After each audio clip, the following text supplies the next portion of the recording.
এবারে ওজন বাড়িয়ে বিপাকে পরিণীতি, বিয়েতে করতে পারেননি ইচ্ছে পূরণ। ইমতিয়াজ আলীর নতুন ছবি অমর সিং চমকিলা কিছুদিন আগে একটি ওটিটি প্ল্যাটফর্মে মুক্তি পেয়েছে। তারপর থেকে রীতিমতো সাড়া ফেলেছে ছবিটি।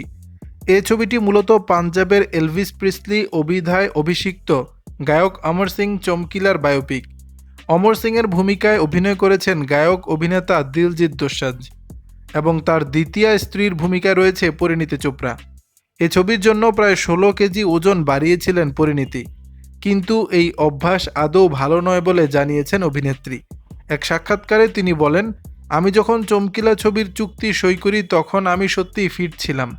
তার আগে আমি 2 বছর ধরে শরীরচর্চা করছিলাম। খুব ফিট শরীর নিয়ে যখন ইমতিয়াজ আলী স্যারের কাছে গিয়েছিলাম তখন গল্পটা পড়ে আমার ভালো লেগেছিল, আমি ছবিটা করতে চেয়েছিলাম। তবে স্যার বলেছিলেন যে আমি অমরজিৎ কৌরের মতো দেখতে নই, সে কারণে আমি 16 কেজি ওজন বাড়িয়েছিলাম, যা আদৌ ভালো নয়। কিভাবে ওজন বাড়িয়েছিলেন পরিণীতি? প্রায় 6 মাস ধরে ওজন বাড়িয়েছিলেন তিনি।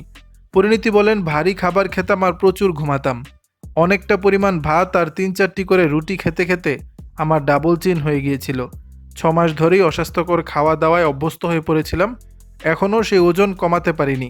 অভিনেত্রী বলেন, এই অভ্যাস আমার ঘুমের উপর সাংঘাতিক প্রভাব ফেলেছিল। দীর্ঘ কয়েক মাস ধরে আমি যখন অস্বাস্থ্যকর খাওয়া দাওয়া করি তখন তা মেজাজের উপরেও প্রভাব ফেলে। শরীরের গতি মন্থর হয়ে পড়ে, আমার স্ট্যামিনা প্রায় শূন্য হয়ে যায়। এক বর্ষিয়ান অভিনেত্রীকে যখন আমি বলি এই ছবির জন্য প্রায় 20 কেজি ওজন বাড়াতে চাই, তিনি আমায় পাগল বলেছিলেন। তিনি বলেন, আমি আমার ক্যারিয়ার শেষ করে দিতে চাইছি। এই ছবি শুটিংয়ের মাঝেই পরিণীতির বিয়ে হয়। রাজনীতিবিদ রাঘব চাড্ডার সঙ্গে বিয়ে হয় তার। পরিণীতি বলেন, ওই চেহারা নিয়েই আমি বিয়ে করি। অনেক ইচ্ছেই সেভাবে পূরণ করতে পারিনি, তবে শেষমেশ চমকিলার মতো ছবির জন্য সব আত্মত্যাগই সার্থক মনে করি। দর্শক, বিষয়টি নিয়ে আপনাদের মতামত জানাবেন নিচের কমেন্ট বক্সে।